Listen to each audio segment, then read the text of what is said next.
So how do we progress on complementary feeding? Now that we know the crucial difference between a meal and a snack, let's look at quantity. To begin with, we start with a few teaspoons. A baby spoon is usually about 3 to 4 ml.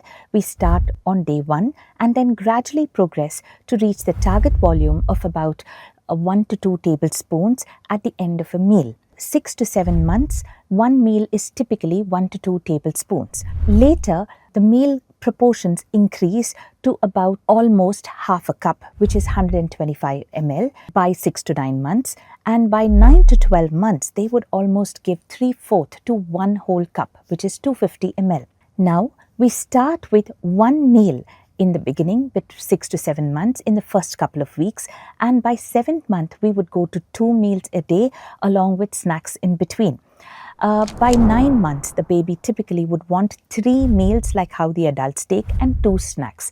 By 1 year of age, a baby would want 3 to 4 meals with 2 snacks. What are the intervals between a meal and a snack? It's very important that we don't keep feeding the baby, then they get an aversion to food. Remember, the baby's stomach emptying time is about 4 hours. So when we offer a meal, we need to wait for at least 4 to 5 hours before the next meal.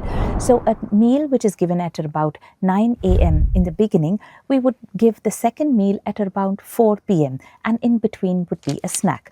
Between meal and a snack, there should be a minimum of 2 hours gap. Now, when we introduce one food, we generally wait for a couple of days to see how that food is tolerated before escalating to the next food, just to ensure baby digests better and we go nice and slow. And don't forget, we add the water after every meal, how much the baby would need. Breastfeeding is something babies would like after meals, but again, we need to be careful. If the baby's had a full meal, we don't give them an overloaded breast milk where they bring out everything. Any questions? Make sure you write it in the comments.